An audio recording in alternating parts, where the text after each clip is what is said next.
पहला थिमुथियुस अध्याय 4 वचन 6 आयत को नोट कर लो। यदि तू भाइयों को इन बातों की सुधि दिलाता रहेगा तो मसीह यीशु का अच्छा सेवक ठहरेगा, विश्वास और उस अच्छे उपदेश की बातों से। बोलो, विश्वास और अच्छे उपदेश की बातों से जो तू मानता आया है, तेरा पालन पोषण होता रहेगा। बोलो, हमारा पालन पोषण विश्वास से और वचन से होगा। क्या होगा? क्या होगा? हमारा पालन पोषण। जैसे एक छोटा सा नवजात शिशु है तो उसका पालन पोषण वो माँ उसे करती है, और उसे वो क्या देती है? समय पर उस छोटे बच्चे को आहार देती है कि नहीं देती? समय पर अगर आहार बच्चे को ना मिले, वो बच्चा कुपोषण का रोगी होगा कि नहीं होगा? उसे बीमारी लगेगी कि नहीं लगेगी? लेकिन एक माँ अपने बच्चे को सही समय पर भोजन देती है कि नहीं? सही समय पर वो अपना दूध पिलाती है कि नहीं? तब वो स्वस्थ रहता है कि नहीं? बोल के बताइए। इस वचन को देखो, यही चीज यहां लिखा है। बोलो, विश्वास और अच्छे उपदेश को की बातों से जो हम मान रहे हैं, हमारा पालन पोषण होगा। क्या होगा भैया? क्या होगा? हमारा पालन पोषण कैसे होगा? पहला, बोलो, विश्वास से, और दूसरा परमेश्वर के, बोलो, वचन से। कैसे? कैसे? चौथा और 5 दिखाइए इसी में। पहला थिमुथियुस 4 और वचन 5।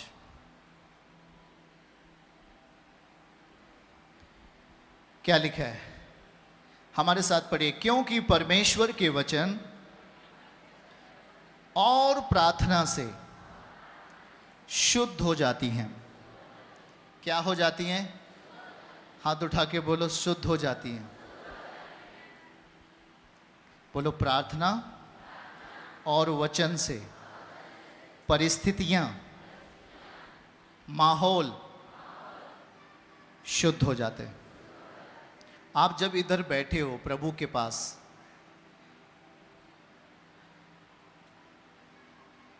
हम अपने जीवन में जब परमेश्वर के वचन को ग्रहण करते हैं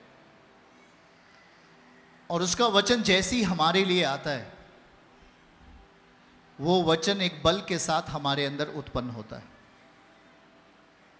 बोलो, एक बल के साथ हमारे भीतर उत्पन्न होता है, बढ़ता है वचन। क्या होता है हमारे अंदर? क्या होता है? और प्रार्थना के द्वारा उस वचन को हम सक्रिय बना देते हैं, कार्य करने वाला पैना बना देते हैं। बोले, प्रार्थना और वचन से सारी चीजें शुद्ध हो जाती हैं। कैसे? कितने लोग प्रभु में बढ़ना चाहते हैं, ये बताओ? आप भी चाहते हो बीमारों को चंगा करना, दूसरों के लिए विनती करें वो अच्छा हो? तो ध्यान से सुनना इस बात के लिए। अब जरा समझ के देखना है कि जब आप अपनी यात्रा स्टार्ट करते हैं, जब आप अपने आप को आत्मिक क्षेत्र में जीने का अभ्यास करते हैं, तो हमारे पास क्या क्या होना चाहिए, ध्यान देने की जरूरत है। किसी ने कहा मेरे पास विश्वास है, पर अभी हमने सुना कि प्रार्थना और वचन के द्वारा चीजें क्या होंगी? शुद्ध होंगी। जो प्रार्थना और वचन है, इसी के भीतर विश्वास है। इसी के अंदर क्या है? कोई आपसे पूछे आपका विश्वास कहाँ है, दिखाओ। क्या आप अपना विश्वास, ये मेरा विश्वास है, ऐसा दिखा पाएंगे क्या? कभी आपसे पूछे आपका विश्वास कहाँ है? मेरा विश्वास कहोगे मेरे मन में है, मेरे अच्छे विवेक में है, जहाँ से मैं अपने रिश्ते को परमेश्वर से जोड़ता हूँ, जहाँ से मैं शुद्ध बातों को ग्रहण करता हूँ, जहाँ से मैं प्रतिफल में अपने आप को तैयार करता हूँ। मेरा विश्वास मन से है। आप मन से विश्वास करते हैं, पर आपकी जिंदगी में प्रभु ने कुछ काम करने के लिए बातें कही हैं। आप अपने हाथों में वचन को जब लेते हैं, जब आप उसे कानों से सुनते हैं और उसे अपनी जुबान से बोलने का अभ्यास करते हैं, वो आपके लिए जीवित हो जाता है। आमीन। वो क्या हो जाता है? वो जीवित हो जाता है। और जब तक उस वचन को हम अपने कान से सुनकर और उसे विश्वास के साथ अपने जीवन में पूरा नहीं करेंगे, सुने और अपने जीवन में पूरा करें। वचन इसलिए नहीं कि आप उसे केवल देखें, वचन इसलिए है कि आप उसे सुनकर पूरा करें। क्योंकि जब आप उसे पूरा करेंगे, वो अपनी परिपूर्णता दिखाता है। जैसे कि अगर वचन कहता है तुझे 10 कदम आगे बढ़ना है, तो हम यदि 10 कदम आगे बढ़ें तो वहाँ पर परमेश्वर अपनी परिपूर्णता दिखाएगा, अपना बल दिखाएगा। आमीन। बातों को समझ रहे कि नहीं आप? जैसे कि एलीशा कहता है नामान कोढ़ी से, वो कोढ़ से ग्रसित है। अब वो कोढ़ को दूर करने के लिए एलीशा एक प्लानिंग देता है और कहता है कि जाकर के यर्दन नदी में 7 बार डुबकी लगा लेना। कितनी बार डुबकी लगा लेना? एलीशा नहीं जाता है, पर नामान कोढ़ी किसी तरह एलीशा की बातों को मान लेता है। क्या कर लेता है? मान लेता है। और जो उस बातों को मान लेता है और जब वो जाता है, पहली बार डुबकी लगाता है, उसे कुछ नहीं हुआ, उसका शरीर वैसे बदबूदार था। दूसरी बार डुबकी लगाता है, वैसे ही उसका शरीर बदबूदार बना रहा। तीसरी बार, चौथी बार, 5वीं बार, 6वीं बार उसका शरीर वैसे ही बदबूदार रहा, पर वो निकला नहीं। 7 पूरा करके निकला। लेकिन जैसे ही 7वीं बार वो डुबकी लगाता है, प्रभु का आत्मा उसे जल में छू लेता है। सोच लो, उसका शरीर एक छोटे बच्चे के समान बन गया। आमीन। प्रभु जब भी आपके जिंदगी में काम करेगा, अधूरा काम नहीं करता। वो आपकी जिंदगी को परिपूर्ण दशा देता है। बोलो परिपूर्ण दशा। कौन सी दशा? परिपूर्ण दशा। 1 कुरिन्थियों 13:10, अधूरेपन को मिटा करके आपको प्रभु परिपूर्ण दशा देता है। और जब आप परिपूर्ण दशा को अपनी जिंदगी में देखना चाहते हैं, तो उसे अपने अंदर पूर्ण करें जो आपको सौंपा जाता है। आमीन। हाथों को उठा के बोलो हालेलुया, हालेलुया।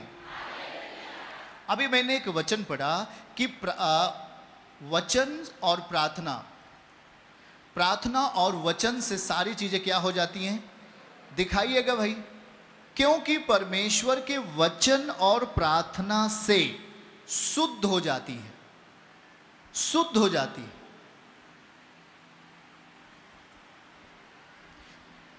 प्रार्थना और वचन एक सिक्के के 2 पहलू हैं। आप वचन पढ़ें, प्रार्थना ना करें, सब कुछ बेकार। आप प्रार्थना करें, वचन नहीं लें, सब कुछ बेकार। एक सिक्के के 2 पहलू क्या हैं? प्रार्थना और वचन। यदि आप एक मसीही हैं, तो आपके जीवन में वचन को पूरा होना भी होगा। आमीन बोलिए। यदि आप वचन सुन रहे हैं, वचन पर चल रहे हैं, तो आपका जिंदगी प्रार्थनामयी भी होगा। आमीन। क्योंकि वचन तभी आग बनेगा जब आप उस वचन को लेकर प्रेयर करते हैं, जब उस वचन को लेकर आप जीते हैं, जब उस वचन को लेकर आप अपनी जिंदगी जीते हैं। आमीन। वचन तब प्रबल होता है जब उस वचन के साथ प्रार्थनाएं शामिल होती हैं। आमीन कहिए आप। हालेलुया। सुनो, जैसे कि मान लो वचन एक तरीके से एक हथियार के समान है। हथियार आपके पास है। कितने लोगों के पास है? हथियार आपके पास है। और जब हथियार आपके पास है, तो उस हथियार को निकाल कर जब तक आप चलाओगे नहीं, वो काम आएगा? बोलो, काम आएगा? जब कोई व्यक्ति बीमार हो जाता है, अब उस टाइम में अब आप क्या करोगे? रोओगे, सर पिटोगे, आत्महत्या करना चाहोगे?